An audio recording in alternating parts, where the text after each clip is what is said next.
राधे राधे, हरे कृष्णा। आप सभी को सादर प्रणाम और मंगल कामनाएं। आज 18 जनवरी रविवार है। माघ मास की अमावस्या तिथि है, जिसे मौनी अमावस्या के नाम से जाना जाता है। इस पावन अवसर पर आप सभी को मौनी अमावस्या की हार्दिक शुभेच्छाएं।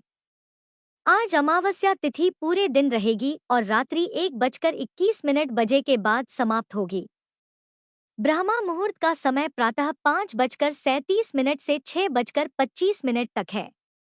सूर्योदय सुबह 7:14 पर और सूर्यास्त सायं 6 बजे होगा।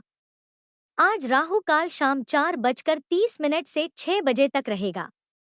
आइए, प्रतिदिन की तरह आज भी उस पवित्र कथा का श्रवण करें, जो घर में अन्न, सुख शांति, समृद्धि और धन वैभव बढ़ाने वाली मानी जाती है। सीता नित्यनेम की कथा। यह वही दिव्य कथा है जिसे माता सीता स्वयं कहा करती थी और जिसे प्रभु श्री राम श्रद्धा से सुना करते थे। एक दिन श्री राम भगवान को किसी काम के लिए बाहर जाना पड़ा, तो सीता माता कहने लगी कि भगवान, मेरा तो 12 वर्ष का नितनेम है। अब आप बाहर जाएंगे तो मैं अपनी कहानी किसे सुनाऊंगी? तब श्री राम ने कहा कि सीते, आप कुएं की पाल पर जाकर बैठ जाना और वहां पर जो भी औरतें पानी भरने आएंगी उन्हें अपनी कहानी सुना दिया करना। सीता माता कुएं की पाल पर जाकर बैठ गई। तभी एक स्त्री आई। उसने रेशम की जरी की साड़ी पहन रखी थी और सोने का घड़ा ले रखा था। सीता माता उसे देखकर कहने लगी, बहन, मेरा 12 वर्ष का नितनेम सुन लो। पर वह स्त्री बोली कि मैं तुम्हारा नितनेम सुनूंगी तो मुझे तो घर जाने में देर हो जाएगी और मेरी सास मुझसे झगड़ा करेगी। इसलिए उसने कहानी नहीं सुनी और अपने घर चली गई। लेकिन उसके घर जाते ही उसकी रेशम चरी की साड़ी फट गई। सोने का घड़ा मिट्टी के घड़े में बदल गया। सासू ने देखा तो पूछा, अरे बहू, यह किसका दोष अपने सिर लेकर आ गई है? बहू बोली, माँ जी, कुएं पर एक औरत बैठी थी। उसने अपनी कहानी सुनने के लिए कहा, लेकिन मैंने नहीं सुनी। शायद उसी का यह फल मुझे मिला है। बहू की बात सुनकर अगले दिन वही साड़ी और वही घड़ा लेकर सास कुएं की पाल पर गई। सास को वहीं पर सीता माता बैठी मिली तो माता सीता ने कहा, बहन, मेरी कहानी सुन लीजिए। सासू बोली, एक बार छोड़, मैं तो 4 बार कहानी सुन लूंगी।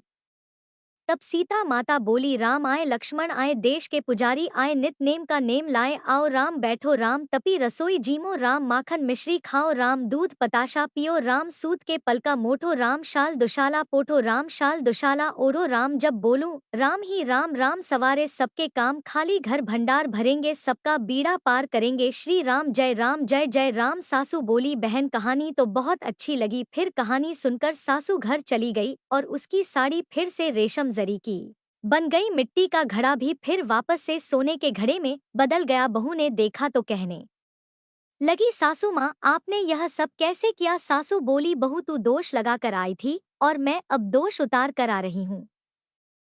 बहू ने पूछा कि माँ जी, वह कुएं वाली स्त्री कौन है? सासू ने बताया कि वह तो सीता माता थी। वह पुराने से नया कर देती है, खाली घर में भंडार भर देती हैं। वह लक्ष्मी जी का वास घर में कर देती हैं और मनुष्य की जो भी इच्छा हो उसे पूर्ण कर देती हैं। बहू बोली, माँ जी, फिर तो ऐसी कहानी मुझे भी सुना दो। सास बोली कि ठीक है, तुम भी सुनो। फिर सास ने कहानी शुरू की।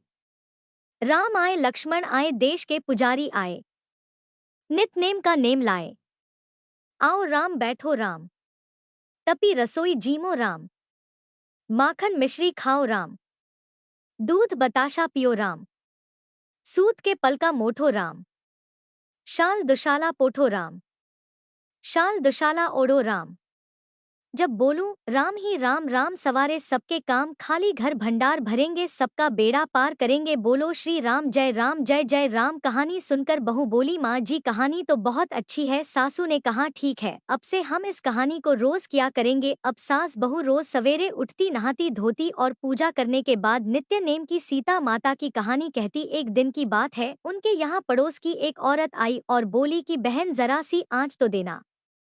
तो बहू बोली कि आस तो अभी हमने जलाई ही नहीं। पड़ोसन बोली, तो फिर तुम सुबह 4 बजे से उठकर क्या कर रही हो? तो उन्होंने कहा कि हम तो सुबह सुबह उठकर पूजा करते हैं। फिर सीता माता की नित्यनेम की कहानी कहते हैं। पड़ोसन ने उनकी बात सुनकर फिर कहा कि सीता माता की कहानी कहने से तुम्हें क्या मिला? तब वे दोनों बोली कि सीता माता की कहानी कहने से घर में भंडार भर जाते हैं, सारे काम पूर्ण हो जाते हैं, मन की इच्छा भी पूरी होती है। पड़ोसन ने कहा, बहन अगर ऐसा है तब तो फिर मुझे भी कहानी सुना दो। तब बहू बोली कि ठीक है, तुम भी यह कहानी सुन लो। राम आए लक्ष्मण आए, देश के पुजारी आए नित नेम का नेम लाए। आओ राम बैठो राम, तपी रसोई जीमो राम। माखन मिश्री खाओ राम, दूध बताशा पियो राम। सूत के पलका मोटो राम, शाल दुशाला पोठो राम। शाल दुशाला ओढ़ो राम, जब बोलूं राम ही राम। राम सवारे सबके काम, खाली घर भंडार भरेंगे, सबका बेड़ा पार करेंगे। श्री राम जय राम, जय जय राम। पड़ोसन ने इस कहानी को सुना तो कहने लगी, बहन कहानी तो बहुत अच्छी लगी। अब वह पड़ोसन भी नित्नेम प्रेम सीता माता की कहानी कहने लगी। कहानी कहने से सीता माता ने पड़ोसन के भी धन के भंडार भर दिए। देखते ही देखते अब तो पूरे मोहल्ले में नित्नेम की कथा चल पड़ी और हर किसी की मनोकामना पूर्ण होने लगी। हे सीता माता, जैसे आपने उन सभी के भंडार भरे वैसे ही हमारे भी भरना। कहानी कहने वाले, सुनने वाले और हुंकार भरने वाले सबके भरना। सभी प्रेम से बोलिए सीता मैया की जय।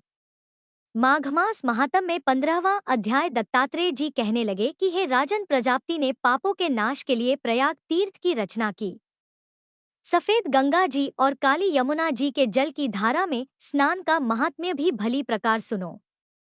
जो इस संगम में माघ मास में स्नान करता है वह गर्भ योनि में नहीं आता। भगवान विष्णु की दुर्गम माया माघ में प्रयाग तीर्थ पर सब नष्ट कर देती है। माघ मास में प्रयाग में स्नान करने से मनुष्य अच्छे भोगों को भोग कर ब्रह्मा को प्राप्त होता है। माघ मास तथा मकर के सूर्य में जो प्रयाग में स्नान करता है उसके पुण्यों की गिनती चित्रगुप्त भी नहीं कर सकते। 100 वर्ष तक निराहार रहकर जो पुण्य प्राप्त होता है वही फल माघ मास में 3 दिन प्रयाग में स्नान करने से मिल जाता है। जो फल 100 वर्ष तक योगाभ्यास करने से मिलता है। जैसे सर्प पुरानी कैचुली को छोड़कर नया रूप ग्रहण कर लेता है, वैसे ही माघ मास में स्नान करने से मनुष्य पापों को छोड़कर स्वर्ग को प्राप्त होता है। परंतु गंगा यमुना जी के संगम में स्नान करने से हजारों गुना फल मिलता है। हे राजन, जिसको अमृत कहते हैं वो यह त्रिवेणी ही है। ब्रह्मा शिव रुद्र आदित्य मरुदत्तगण गंधर्व लोकपाल यक्ष गुह्यक किन्नर अनिमादि गुणों से सिद्ध तत्वज्ञानी ब्रह्माणी पार्वती जी लक्ष्मी जी शची नैना दिति अदिति संपूर्ण देव पत्नियां तथा नागों की स्त्रियां गृहतार्ची मेनका उर्वशी रंभा तिलोत्तमा अप्सरा गण और सब पिता मनुष्यगण कलयुग में गुप्त तथा सतयुग में प्रत्यक्ष सब देवता माघ मास में स्नान करने के लिए ही आते हैं। इन दिनों माघ मास में प्रयाग में स्नान करने से जो फल मिलता है वह ईश्वर ही कह सकता है, क्योंकि मनुष्य में इतना कहने की सामर्थ्य ही नहीं है। हजारों अश्वमेध यज्ञ करने से भी यह फल प्राप्त नहीं होता। पूर्व समय में कांचन मालिनी ने इस स्नान का फल एक राक्षस को दिया था, जिससे वह पापी भी मुक्त हो गया था। प्रिय श्रोताओं, माघ मास महात्म्य की आगे की कथा आप सभी कल सुनिएगा। अब सुनिए आज की भागवत कथा। श्री सूत जी ने कहा कि हे शौनका आदि ऋषियों, राजा परीक्षित ने भी एक समय यही बात पूछी थी। उनके प्रश्नों के उत्तर में श्री सुखदेव महाराज जी ने जो कुछ कहा था वही मैं आप लोगों से कहता हूँ। सावधान होकर सुनिए। श्री सुखदेव जी ने कहा, है परीक्षित, जो बात तुमने पूछी है वही पूर्व काल में अपने सुख समृद्धि से पूर्ण घर को छोड़कर वन में गए हुए विदुर जी ने भगवान मैत्रेय जी से पूछी थी। जब सर्वेश्वर भगवान श्री कृष्ण पांडवों के दूत बनकर गए थे तब वे दुर्योधन के महलों को छोड़कर उसी विदुर जी के घर में उसे अपना ही समझकर बिना बुलाए चले गए थे। राजा परीक्षित ने पूछा, है प्रभु, यह तो बतलाइए कि भगवान मैत्रेय के साथ विदुर जी का समागम कहाँ और किस समय हुआ था, किस तरह वह मिले थे। पवित्र आत्मा विदुर जी ने महात्मा मैत्रेय जी से कोई साधारण प्रश्न नहीं किया होगा, क्योंकि उन्हें तो मैत्रेय जैसे साधु शिरोमणि ने अभिनंदन पूर्वक उत्तर देकर महिमानत किया था। सूत जी कहते हैं, सर्वज्ञ सुखदेव जी ने राजा परीक्षित के इस प्रकार पूछने पर अति प्रसन्न होकर कहा, सुनो परीक्षित, यह उन दिनों की बात है जब अंधे राजा धृतराष्ट्र ने अन्याय पूर्वक अपने दुष्ट पुत्रों का पालन पोषण करते हुए अपने छोटे भाई पांडु के अनाथ बालकों को लाक्षा भवन में भेजकर आग लगवा दी थी। जब उनकी पुत्रवधू और महाराज युधिष्ठिर की पत्नी द्रौपदी के केश दुशासन ने भरी सभा में खींचे, उस समय द्रौपदी की आंखों से आंसुओं की धार बह चली और उस प्रवाह से उनके वक्षस्थल पर लगा हुआ केसर भी बह चला। किंतु धृतराष्ट्र ने अपने पुत्र को उस कुकर्म करने से रोका नहीं। दुर्योधन ने सत्यपरायण और भोले भाले युधिष्ठिर का राज्य जुए में अन्याय से जीत लिया था और उन्हें वन में भेज दिया। किंतु वन से वापस लौटने के बाद प्रतिज्ञा अनुसार जब युधिष्ठिर ने अपना न्यायोचित पैतृक भाग मांगा, तब भी अपने पुत्रों के मोहवश धृतराष्ट्र ने अजात शत्रु युधिष्ठिर को उनका हिस्सा नहीं दिया। महाराज युधिष्ठिर के भेजने पर जब जगतगुरु भगवान कृष्ण ने कौरवों की सभा में हित भरे सुमधुर वचन कहे जो भीष्मा आदि सज्जनों को अमृत से लग रहे थे, पर गुरुराज ने उनके कथन को कुछ भी आदर नहीं दिखाया। देते भी कैसे, उनके तो सारे पुण्य ही नष्ट हो चुके थे।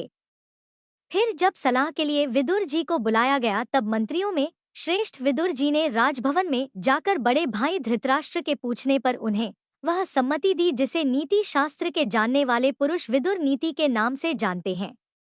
विदुर जी ने धृतराष्ट्र से कहा है, महाराज आप अजात शत्रु महात्मा युधिष्ठिर को उनका हिस्सा दे दीजिए। वे आपके ना सहने योग्य अपराध को भी सह रहे हैं। भीम रूप काले नाग से तो आप भी बहुत डरते हैं। देखिए वह अपने छोटे भाइयों सहित बदला लेने के लिए बड़े क्रोध से फुंकारे मार रहा है। आपको पता नहीं महाराज, भगवान कृष्ण ने पांडवों को अपना लिया है। वे यदुवी के आराध्य देव इस समय अपनी राजधानी द्वारकापुरी में विराजमान है।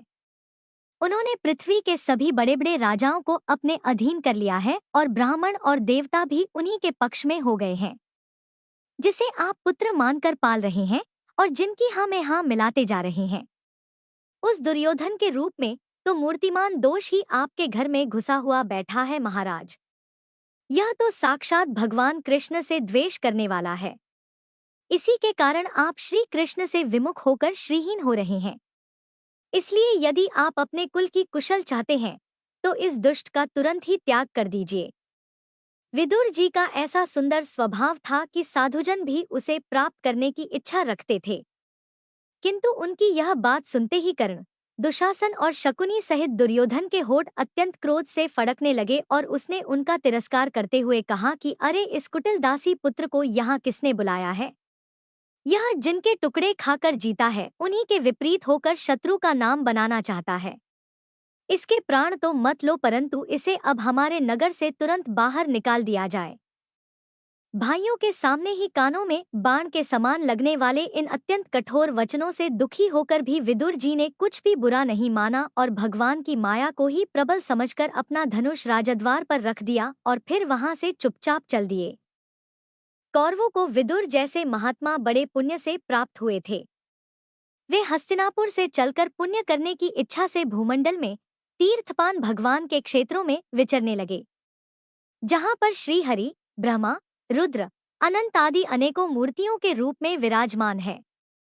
जहां जहां भगवान की प्रतिमाओं से सुशोभित तीर्थ स्थान, नगर, पवित्र वन, पर्वत, निकुंज और निर्मल जल से भरे हुए नदी सरोवर आदि थे, उन सभी स्थानों में वे अकेले ही घूमते रहे। एकदम साधारण वेशभूषा में वह पृथ्वी पर घूमते थे ताकि आत्मीय जन उन्हें ना पहचान सकें। पवित्र और साधारण भोजन करते, शुद्ध वृत्ति से जीवन निर्वाह करते, प्रत्येक तीर्थ में स्नान करते, जमीन पर सोते और भगवान को प्रसन्न करने वाले व्रतों का पालन करते रहते थे। इस प्रकार भारतवर्ष में ही विचरण करते करते जब तक वे प्रभास क्षेत्र में पहुंचे, तब तक भगवान कृष्ण की सहायता से महाराज युधिष्ठिर पृथ्वी का एक छत्र अखंड राज्य करने लगे थे। वहां उन्होंने अपने कौरव बंधुओं के विनाश का समाचार सुना, जो आपस की कलह के कारण परस्पर लड़भड़कर उसी प्रकार नष्ट हो गए थे जैसे अपनी ही रगड़ से उत्पन्न हुई आग से बांसों का सारा जंगल जलकर खाक हो जाता है। जिसे सुनकर वे शोक करते हुए चुपचाप सरस्वती नदी के तट पर आ गए। वहां पर उन्होंने त्रित, उष्णा, मनु, प्रथु, अग्नि, असित, वायु, सुदास, गौ, गोह और श्राद्ध देव के नामों से प्रसिद्ध 11 तीर्थों का सेवन किया।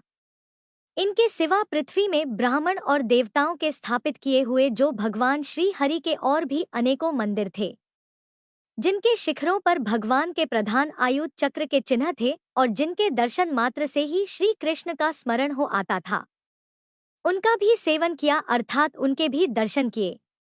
वहां से चलकर वे धनधान्य पुण्य, स्वराष्ट्र, सुवीर, मत्स्य और कुरुजांचल आदि देशों में होते हुए जब कुछ दिनों बाद यमुना नदी के तट पर पहुंचे तो वहां उन्होंने परम भागवत उद्धव जी का दर्शन किया। वे भगवान श्री कृष्ण के प्रख्यात सेवक और अत्यंत शांत स्वभाव वाले थे। वे पहले बृहस्पति जी के शिष्य रह चुके थे। विदुर जी ने उन्हें देखकर प्रेम से उनका आलिंगन किया और उनसे अपने आराध्य भगवान कृष्ण और उनके आश्रित अपने स्वजनों का कुशलक्षेम भी पूछा। विदुर जी उद्धव जी से पूछने लगे कि हे उद्धव जी, पुराण पुरुष बलराम जी और श्री कृष्ण ने अपने ही नाभि कमल से उत्पन्न हुए ब्रह्मा जी की प्रार्थना से इस जगत में अवतार धारण किया है। वे पृथ्वी का भार उतार कर सबको आनंद देते हुए अब श्री वासुदेव जी के घर पर कुशल पूर्वक तो है ना। हे प्रियवर, हम कुरुवंशियों के परम सुहृदय और पूज्य वसुदेव जी जो पिता के समान उदारता पूर्वक अपनी कुंती आदि बहनों को उनके स्वामियों का संतोष कराते हुए उनकी सभी मनचाही वस्तुएं देते आए हैं, आनंद पूर्वक तो है ना। प्यारे उद्धव जी, यादवों के सेनापति वीरवर प्रद्युम्न जी तो प्रसन्न है ना, जो पूर्व जन्म में कामदेव थे तथा जिन्हें देवी रुक्मणी जी ने ब्राह्मणों की आराधना करके भगवान से प्राप्त किया था। हे सौम्य, अपने पिता श्री कृष्ण के समान ही समस्त रथियों में अग्रगण्य श्री कृष्ण तनय सांप सकुशल तो हैं ना। यह पहले पार्वती जी के द्वारा गर्भ में धारण किए हुए स्वामी कार्तिक हैं। अनेकों व्रत करके जामवंती ने इनको जन्म दिया था, जिन्होंने अर्जुन से रहस्य युक्त धनुर्विद्या की शिक्षा प्राप्त की है। वे सात्यकी तो कुशल पूर्वक हैं। वे भगवान कृष्ण की सेवा से अनायासी भगवत जनों की उस महान स्थिति पर पहुंच गए हैं, जो कि बड़े बड़े योगियों के लिए भी दुर्लभ हो जाता है। भगवान के शरणागत निर्मल भक्त बुद्धिमान अक्रूर जी भी प्रसन्न है ना, जो श्री कृष्ण के चरण चिन्हों से अंकित वज्र के मार्ग की रज में बड़े प्रेम से अधीर होकर लौटने लगे थे।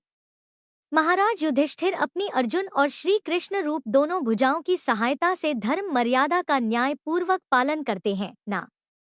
मैं दानव की बनाई हुई सभा में इनके राज्य वैभव और दबदबे को देखकर दुर्योधन को बड़ा डाहा हुआ था।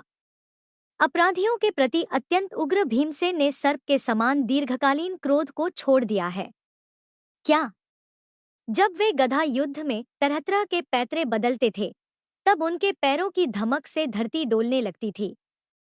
जिनके बाणों के जाल से छुपकर किरात वेशधारी अत किसी की पहचान में न आने वाले भगवान शंकर प्रसन्न हो गए थे। वे रथी और युद्धप्तियों का सुयश बढ़ाने वाले गांडीवधारी अर्जुन तो प्रसन्न है ना। अब तो उनके सभी शत्रु शांत हो चुके होंगे। पलक जिस प्रकार नेत्रों की रक्षा करते हैं, उसी प्रकार कुंती के पुत्र युधिष्ठिर आदि जिनकी सर्वदा संभाल रखते हैं और कुंती ने ही जिनका पालन पोषण किया है, वे माद्री के यमज पुत्र नकुल सहदेव कुशल से तो हैं ना। उन्होंने युद्ध में शत्रु से अपना राज्य उसी प्रकार छीन लिया था जैसे दो गरुड़ इंद्र के मुख से अमृत निकाल लाए हो। अहो बेचारी कुंती तो राजश्रेष्ठ पांडु के वियोग में मृत प्रायसी होकर भी इन बालकों के लिए ही प्राण धारण किए हुए हैं। रथियों में श्रेष्ठ महाराज पांडु ऐसे अनुपम वीर थे कि उन्होंने केवल एक धनुष लेकर ही अकेले चारों दिशाओं को जीत लिया था।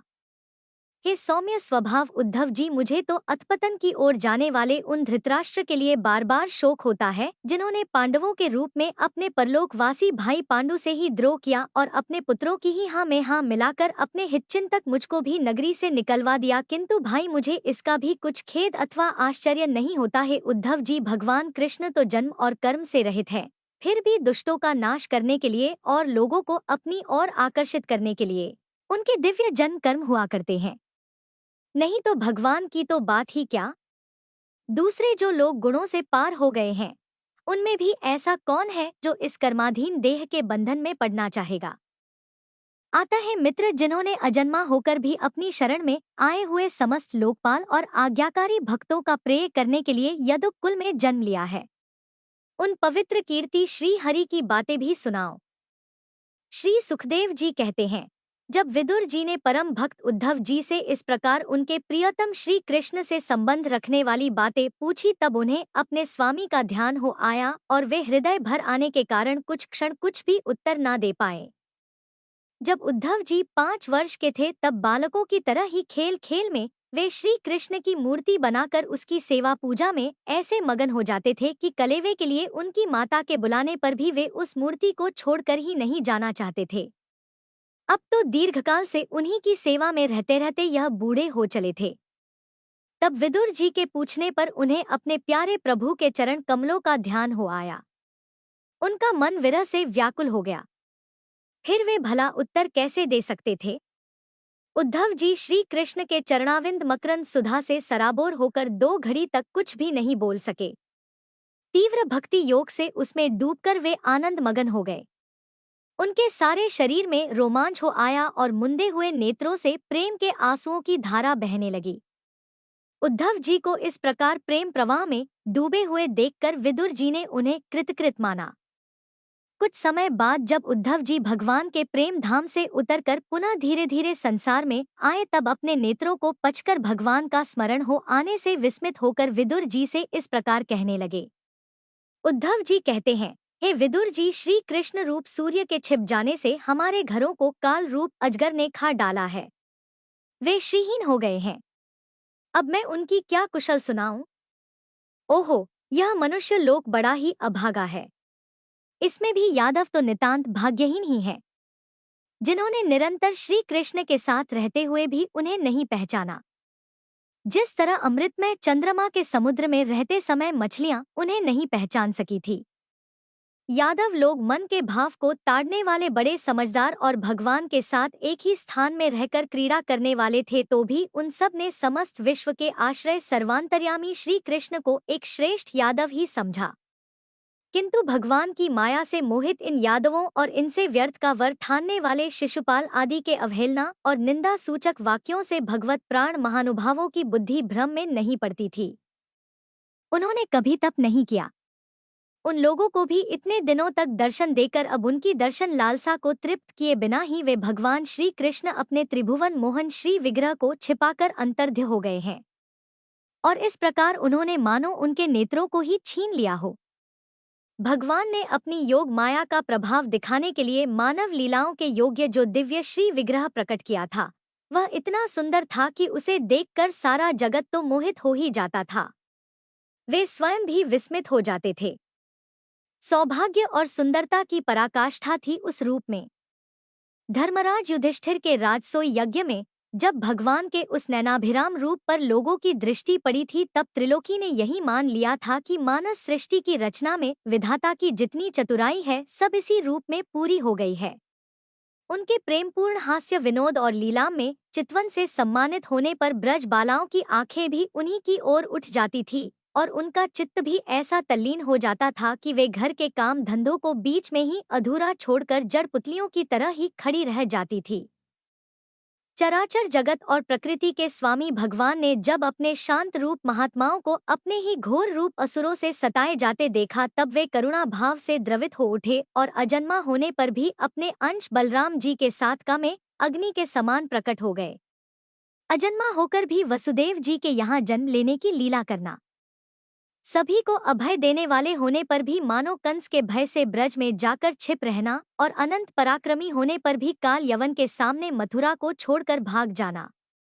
भगवान की यह लीलाएं आकर मुझे बेचैन कर डालती हैं। उन्होंने जो देवकी वसुदेव की चरण वंदना करके कहा था कि पिताजी माताजी, कंस का बड़ा भय रहने के कारण मुझसे आपकी सेवा ना बन सकी। आप मेरे इस अपराध पर ध्यान ना देकर मुझ पर प्रसन्न हो जाइए।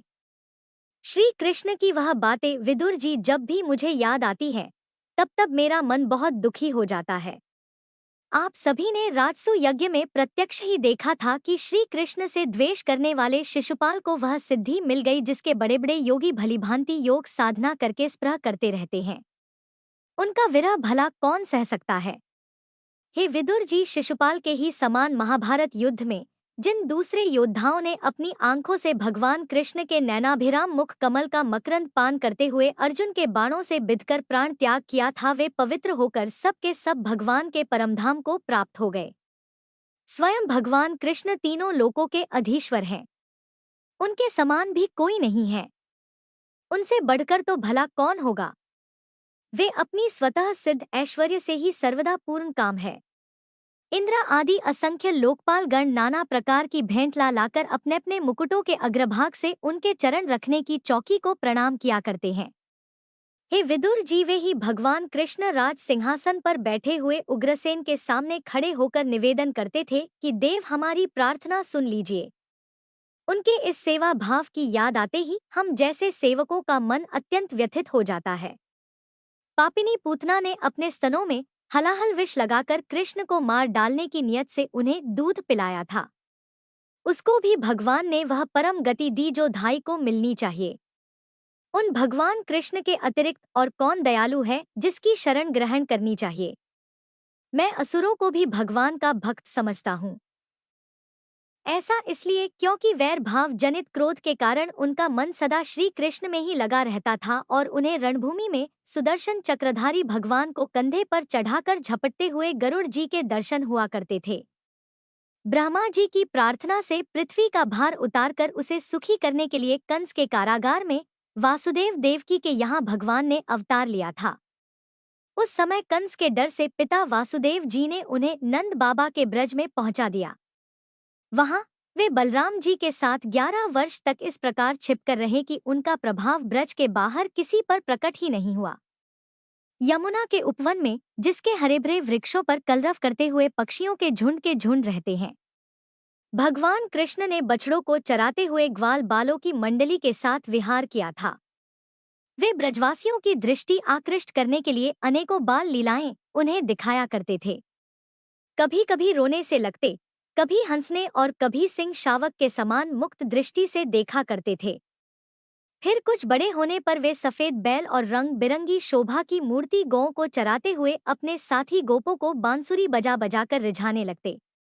इसी समय जब कंस ने उन्हें मारने के लिए बहुत से मायावी और मनमाना रूप धारण करने वाले राक्षस भेजे, तब उनको खेल ही खेल में कृष्ण जी ने मार डाला। जैसे बालक खिलौनों को तोड़ फोड़ डालता है। कालिया नाग का दमन करके विष मिला हुआ जल पीने से मरे हुए ग्वाल बालों और गौं को जीवित कर उन्होंने कालिया का दहन कर दिया और निर्दोष जल पीने की सुविधा कर दी। भगवान कृष्ण ने तो बड़े हुए धन का सदय कराने की इच्छा से श्रेष्ठ ब्राह्मणों के द्वारा नंद बाबा से गोवर्धन पूजा रूप गोयज्ञ करवाया। हे भद्र, इससे अपना मान भंग होने के कारण जब इंद्रदेव ने क्रोधित होकर ब्रज का विनाश करने के लिए मूसलाधार जल बरसाना प्रारंभ कर दिया, तब भगवान ने करुणावश खेल ही खेल में एक छतरी के समान गोवर्धन पर्वत को उठा लिया। तब अत्यंत घबराए हुए ब्रजवासियों की और उनके पशुओं की रक्षा की थी। संध्या के समय जब सारे वृंदावन में शरद के चंद्रमा की चांदनी छिटक जाती, तब श्री कृष्ण उसका सम्मान करते हुए मधुर गान करने लगते और गोपियों के मंडल की शोभा बढ़ाते हुए उनके साथ रास विहार किया करते। उद्धव जी कहते हैं, इसके बाद श्री कृष्ण अपने माता पिता देवकी वसुदेव को सुख पहुंचाने की इच्छा से बलदेव जी के साथ मथुरा पधारे और उन्होंने शत्रु समुदाय के स्वामी कंस को ऊंचे सिंहासन से नीचे पटक कर तथा उसके प्राण लेकर उसकी लाश को बड़े जोर से पृथ्वी पर घसीटा। संदीपनी मुनि के द्वारा एक बार उच्चारण किए हुए शांगोपांग वेद का अध्ययन करके दक्षिणा स्वरूप उनके मरे हुए पुत्र को पंचजन नामक राक्षस के पेट से लाकर दे दिया। भीष्मक नंदिनी रुक्मणी के सौंदर्य से अथवा रुक्मणी के बुलाने से जो शिशुपाल और उसके सहायक वहां आए हुए थे, उनके सिर पर पैर रखकर गांधर्व विधि के द्वारा विवाह करने के लिए अपनी नित्य संगिनी रुक्मणी को वह वैसे ही हरण कर लाए जैसे गरुड़ अमृत कलश को लेकर आए थे। स्वयंवर में 7 बिना नथे वे बैलों को नाथ कर नागनजिति अर्थात सत्य से विवाह किया। इस प्रकार मानंग हो जाने से मूर्ख राजाओं ने शस्त्र उठाकर राजकुमारी को छीनना चाहा। तब भगवान श्री कृष्ण ने स्वयं बिना घायल हुए अपने शस्त्रों से उन्हें मार डाला। भगवान विषय पुरुषों की इसी लीला करते हुए अपनी प्राणप्रिया सत्यभामा को प्रसन्न करने की इच्छा से उनके लिए स्वर्ग से कल्पवृक्ष तक उखाड़ लाए। उस समय इंद्रदेव ने क्रोध से अंधे होकर अपने सैनिकों सहित उन पर आक्रमण कर दिया, क्योंकि वह निश्चय ही अपनी स्त्रियों का क्रीड़ामृग बना हुआ है। अपनी विशाल डील से आकाश को भी ढक देने वाले अपने पुत्र भौमासुर को भगवान के हाथों से मरा हुआ देखकर पृथ्वी ने जब उनसे प्रार्थना की तब उन्होंने भौमासुर के पुत्र भगदत्त को उसका बचा हुआ राज्य देकर उसके अंतःपुर में प्रवेश किया। वहां भौमासुर द्वारा हरकर लाई हुई बहुत सी राजकन्याएं थीं। वे दीन बंधु श्री कृष्ण को देखकर ही खड़ी हो गई और सबने महान हर्ष, लज्जा और प्रेम पूर्ण चितवन से तत्काल ही भगवान को पति के रूप में वरण कर लिया। तब भगवान श्री कृष्ण ने अपनी निज शक्ति योग माया से उन ललनाओं के अनुरूप उतने ही रूप धारण कर उन सबका अलग अलग महलों में एक ही मुहूर्त में विधिवत पाणी ग्रहण किया। अपनी लीला का विस्तार करने के लिए उन्होंने उनमें से प्रत्येक के गर्भ से सभी गुणों में अपने ही समान 10 से 10 पुत्र उत्पन्न किए। जब काल्यवन, जरासंध और शाल्वती ने अपनी सेनाओं से मथुरा और द्वारकापुरी को घेरा था, तब भगवान ने निज जनों को अपनी अलौकिक शक्ति देकर उन्हें स्वयं मरवाया था। शंग्र, द्विद, बाणासुर, मुर, बलबल और दंतवंत का आदि अन्य योद्धाओं में से उन्होंने किसी को स्वयं मारा था और किसी को दूसरे से मरवाया था। इसके बाद हे विदुर जी, उन्होंने आपके भाई धृतराष्ट्र और पांडु के पुत्रों का पक्ष लेकर आए हुए राजाओं का भी संहार कर डाला, जिनके सेना सहित कुरुक्षेत्र में पहुंचने पर पृथ्वी डगमगाने लगी थी। कर्ण, दुशासन और शकुनी की खोटी सलाह से जिसकी आयु और श्री दोनों नष्ट हो चुकी थी तथा भीमसेन की गदा से जिसकी जांघ टूट चुकी थी, उस दुर्योधन को अपने साथियों के सहित पृथ्वी पर पड़ा हुआ देखकर भी उन्हें प्रसन्नता नहीं हुई। वे सोचने लगे, यदि द्रोण, भीष्म, अर्जुन और भीमसेन के द्वारा इस 18 अक्षौहिणी सेना का विपुल संहार भी हो गया तो इससे पृथ्वी का कितना भार हल्का हुआ। अभी तो मेरे अंश रूप प्रद्युम्ना आदि के बल से बढ़े हुए यादवों का दुसह दल भी बना हुआ है। जब यह मधुपान से मतवाले होकर लालाल आंखें करके आपस में ही लड़ने लगेंगे तब उससे ही इनका नाश हो पाएगा। इसके सिवा और कोई उपाय नहीं है। असल में मेरे संकल्प करने पर यह स्वयं ही अंतर्ध्य हो जाएंगे।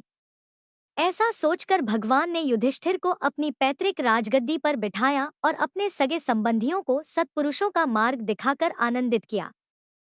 उत्तरा के उदर में जो अभिमन्यु ने पूर्व पुरवंश का बीज स्थापित किया था वह भी अश्वत्थामा के ब्रह्मास्त्र से नष्ट सा ही हो चुका था, किंतु भगवान ने उसे भी बचा लिया। उन्होंने धर्मराज युधिष्ठिर से 3 अश्वमेध यज्ञ करवाए थे और वे भी श्री कृष्ण के अनुगामी होकर अपने छोटे भाइयों की सहायता से पृथ्वी की रक्षा करते हुए बड़े आनंद से रहने लगे।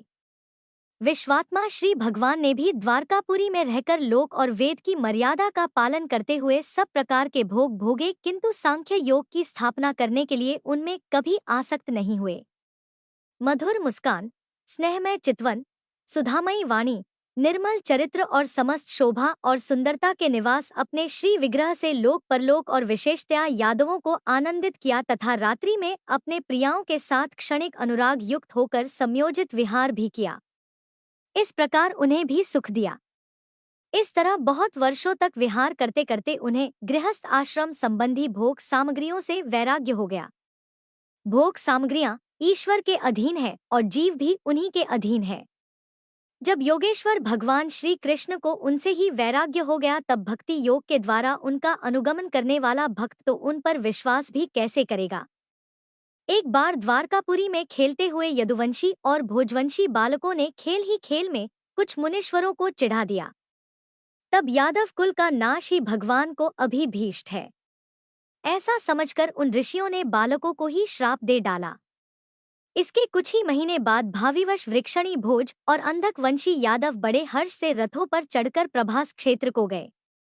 वह स्नान करके उन्होंने उस तीर्थ के जल से पितर देवता और ऋषियों का तर्पण किया तथा ब्राह्मणों को श्रेष्ठ गाय दान में दी। उन्होंने सोना, चांदी, शया, वस्त्र, मृगचर्म, कंबल, पालकी, रथ, हाथी, कन्याएं और ऐसी भूमि जिससे जीविका चल सके, और इन सब के साथ साथ नाना प्रकार के सरस अन्न भी भगवत दर्पण करके ब्राह्मणों को दे दिए। इसके पश्चात गाय और ब्राह्मणों के लिए ही प्राण धारण करने वाले उन वीरों ने पृथ्वी पर सिर टेक कर उन्हें प्रणाम किया। उद्धव जी ने कहा, फिर ब्राह्मणों की आज्ञा पाकर यादवों ने भोजन किया और वारुणी मदिरा पी। उससे उनका ज्ञान नष्ट हो गया और वे दुर्वचनों से एक दूसरे के हृदय को चोट पहुंचाने लगे। मदिरा के नशे से उनकी बुद्धि बिगड़ गई और जैसे आपस की रगड़ से बांसों में आग लग जाती है, उसी प्रकार सूर्यास्त होते होते उनमें मारकाट मच गई। भगवान अपनी माया की उस विचित्र गति को देखकर सरस्वती के जल से आचमन करके एक वृक्ष के नीचे बैठ गए। इससे पहले ही शरणागतों का दुख दूर करने वाले भगवान श्री कृष्ण ने अपने कुल का सहार करने की इच्छा होने पर मुझसे कह दिया था कि तुम बद्री का आश्रम चले जाओ। हे विदुर जी, इससे यद्यपि मैं उनका आशय समझ गया था, तब भी स्वामी के चरणों का वियोग ना सह सकने के कारण मैं उनके पीछे ही प्रभास क्षेत्र में पहुंच गया। वहां जाकर मैंने देखा कि जो सबके आश्रय हैं, किंतु जिनका कोई और आश्रय नहीं है, वे प्रियतम प्रभु शोभाधाम श्याम सुंदर सरस्वती के तट पर अकेले ही बैठे हैं। दिव्य विशुद्ध सत्वमय अत्यंत सुंदर श्याम शरीर है, शांति से भरी रत्नारी आंखें हैं, उनकी 4 भुजाएं और रेशमी पीतांबर देखकर मैंने उनको दूर से ही पहचान लिया।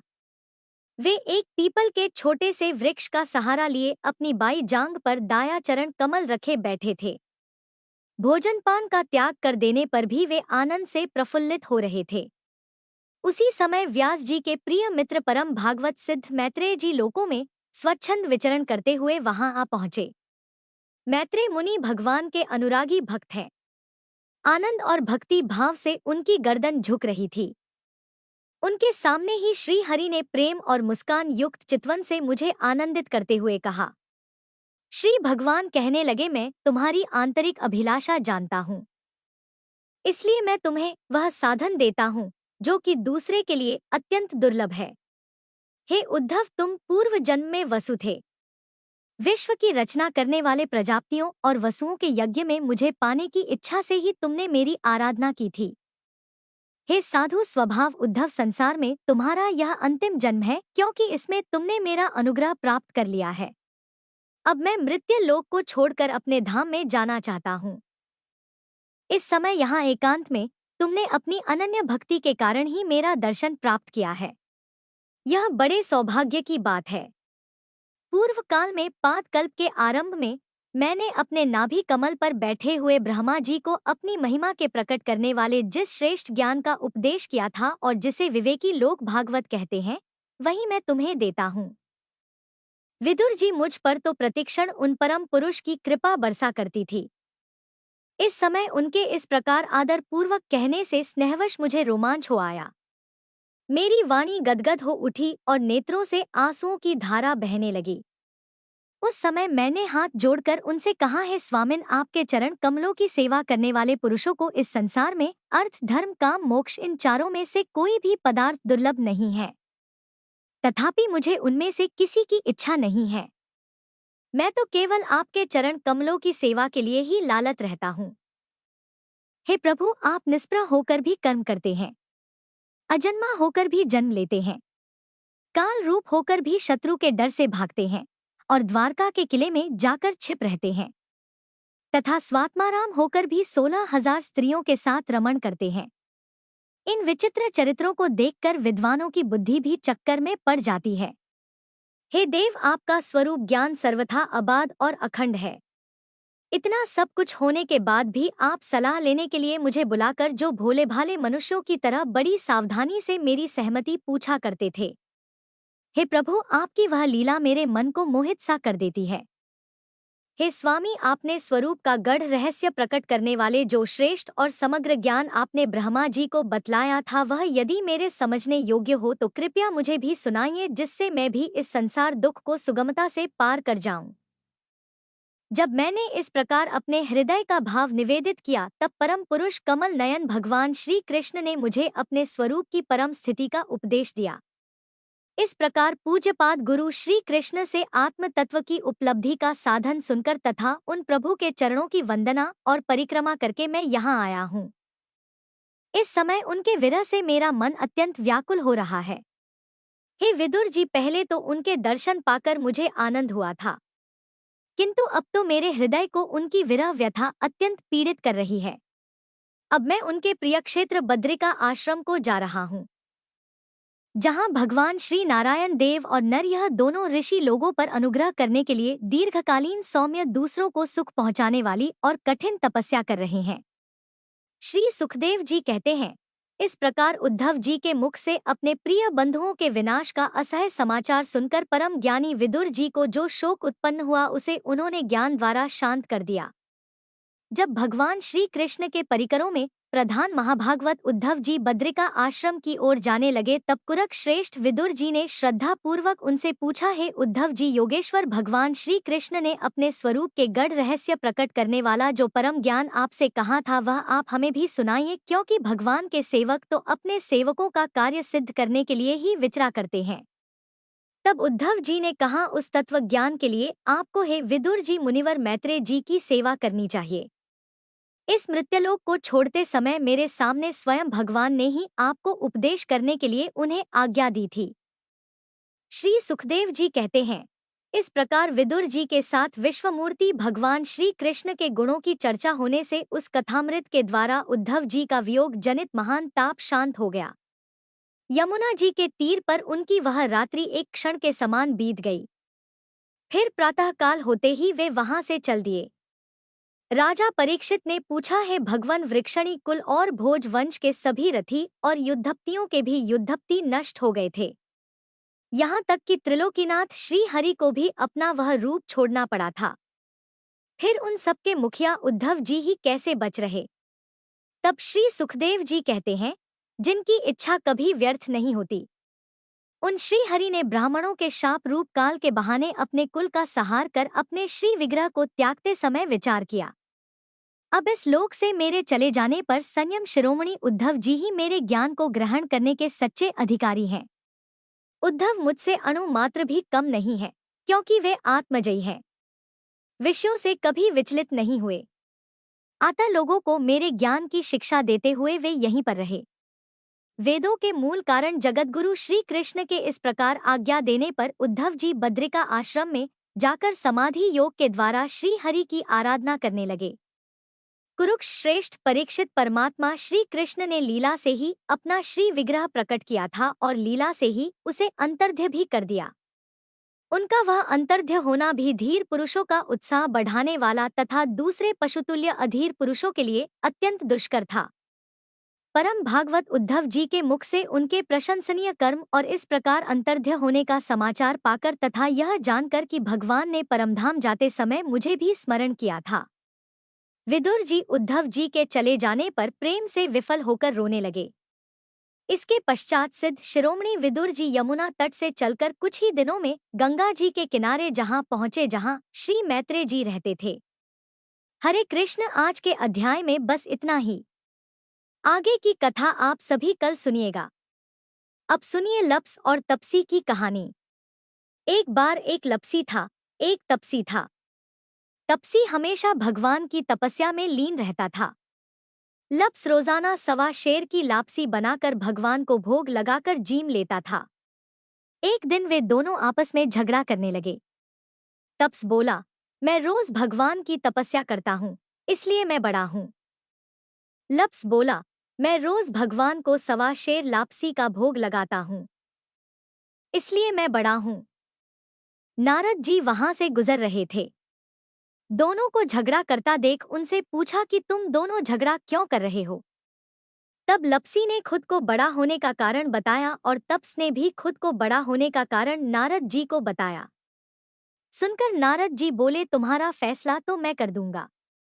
दूसरे दिन लप्सी और तप्स स्नान कर अपनी रोज की भक्ति करने आए तो नारद जी ने छुपकर 1.25 करोड़ की एक एक अंगूठी उन दोनों के आगे रख दी। तप्स की नजर जब अंगूठी पर पड़ी तो उसने चुपचाप अंगूठी उठाकर अपने नीचे दबा ली। उधर लप्सी की नजर भी अंगूठी पर पड़ी लेकिन उसने ध्यान नहीं दिया और भगवान को भोग लगाकर लापसी खाने लगा। नारद जी जब सामने आए तो दोनों ने पूछा, बताइए नारद जी, हम दोनों में से कौन बड़ा है? तब नारद जी ने तप्स से खड़ा होने को कहा। वह खड़ा हुआ तो उसके नीचे दबी हुई अंगूठी दिखाई पड़ी। नारद जी ने तप्स से कहा, तपस्या करने के बाद भी तुम्हारी चोरी करने की आदत नहीं गई, इसलिए लप्स बड़ा है और तुम्हें तुम्हारी तपस्या का भी कोई फल नहीं मिलेगा। तब तपसी शर्मिंदा होकर क्षमा मांगने लगा। उसने नारद जी से पूछा, नारद जी, मेरी तपस्या का फल फिर मुझे कैसे मिलेगा? तब देवर्षि नारद जी ने बताया, अगर कोई गाय और कुत्ते की रोटी नहीं बनाएगा तो फल तुझे मिलेगा। अगर कोई ब्राह्मण को जमाकर दक्षिणा नहीं देगा तो फल तुझे मिलेगा। अगर कोई साड़ी के साथ ब्लाउज नहीं देगा तो फल तुझे मिलेगा। अगर कोई दिए से दिया जलाएगा तो फल तुझे मिलेगा। अगर कोई सारी कहानी सुने लेकिन तुम्हारी कहानी ना सुने तो फल तुझे मिलेगा। उसी दिन से हर व्रत कथा और कहानी के साथ लपसी तपसी की कहानी भी सुनी और कही जाती है। इसी पावन कथा के साथ आज का प्रसंग यहीं विराम लेते हैं। शेष कथा अगली कथा में सुनेंगे। कथा पसंद आए तो श्रद्धा सहित सुने और दूसरों तक भी पहुंचाए।